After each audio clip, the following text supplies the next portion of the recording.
For a long time, I'd cherished the idea of returning to Australia to make a series of films about how my country had changed and how it had not changed in the 35 years since I left.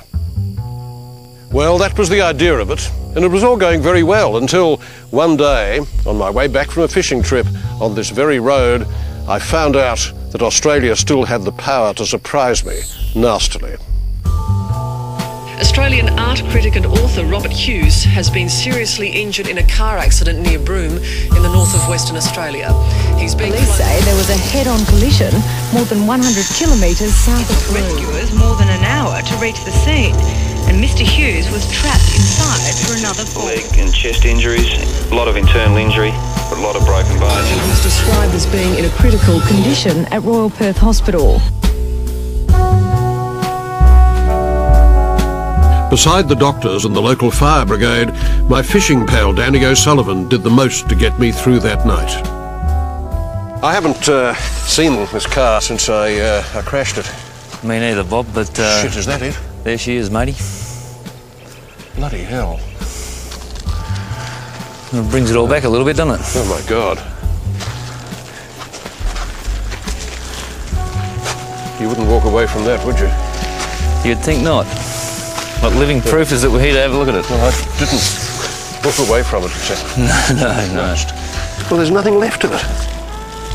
You know, I don't understand why I've still got a face. I went into that windshield. I'm just so grateful to you.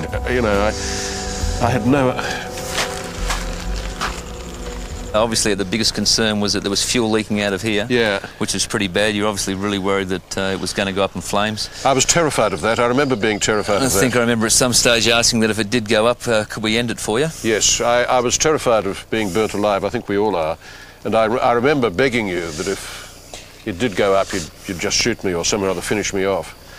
But I think you would have, because you're a true friend. Look at that, Danny. I sheared off every bloody spoke in that thing with my chest. Remember these, mate? Those are my glasses. Cripes. Did you know they were there? No, mate, no. It was well, that's a good pair. I was hoping to find something. I wondered just what like the that. hell had happened to my glasses. Well, now we know. I think I'll take those back to Sydney and have them fixed. It's a $300 pair of glasses. I can't waste that. What else have we got there? Bloody much use now.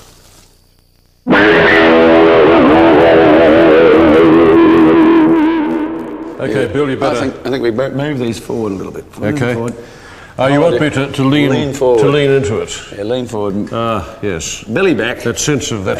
Yeah.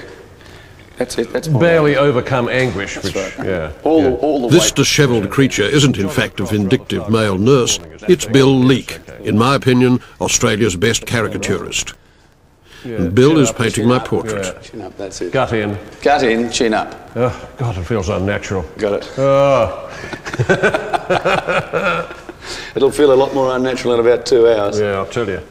The original idea was I thought of a great white expanse, you know, with a white leg in plaster and lots of plaster and bandages and things all over the place, and Bob's big angry head lying on a white pillow, you know. This incredible mind that hasn't been affected by the accident, just waiting for the body to catch up and get back onto speed, you know, or up to speed. And the thought occurred to me that I could call it Robert Hughes, nothing if not critical. Of course, by the time I did get around to doing the painting, he was up and about. And I told him that I wanted to have him in his dressing gown with the sticks, because that original idea was still what I was after. When you look back on it, now, do you have a feeling that the whole experience of that accident has changed your relationship to Australia itself?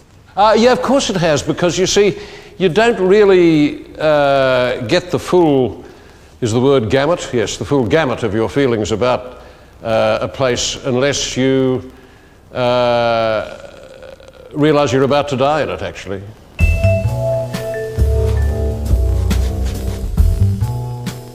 And so I feel a real need to get to know Australia again. I wouldn't feel it so strongly without the crash. And the first thing I want to look at, because of my own miserable year, is the sense of fun and pleasure that's such a strong part of Australia and its way of life.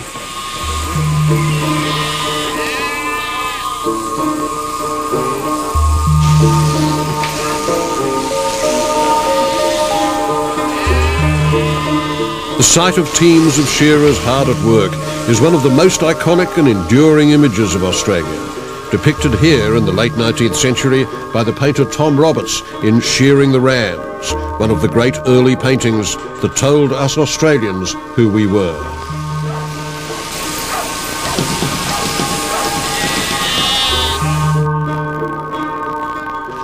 When I left Australia 35 years ago, this life on the land was part of my imagination.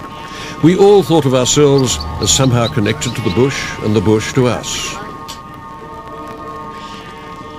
Even though others were living it for us, this rugged life in the outback was near the source of our culture, our poetry and our songs.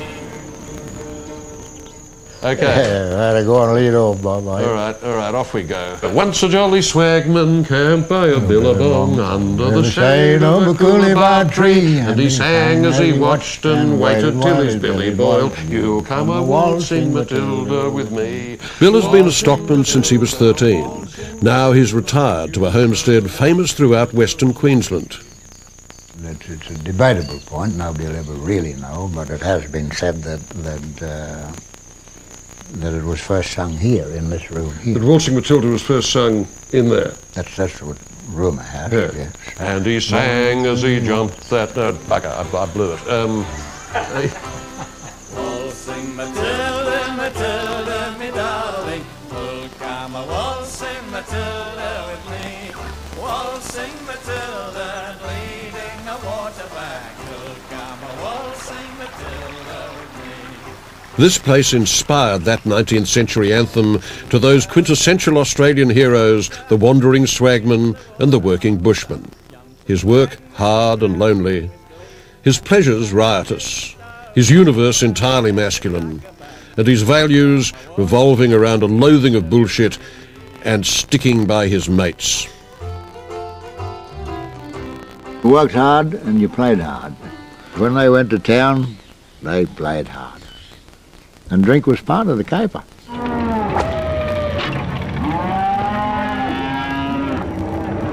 Potentially dangerous situations only last for the flick of a finger. And they were no sooner over than your mates would ever joke about it. And you could have been that far off being badly crippled up. But when nothing happened to you, nobody worried about it. I've had a lot of good mates. Yeah, I've had a lot of good mates.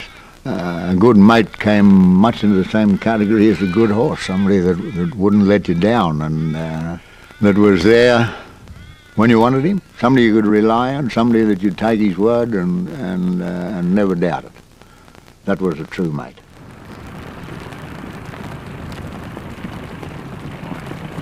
A true love of the land is a fairly difficult thing to explain, you know. I've got it. It's just part of the life that I like. I've made 3 or 4 attempts in my lifetime to get away from the industry. But being bitten by the bug is like having a bad itch. You can never get rid of it. You give it a good scratch, but it doesn't go away, you go back.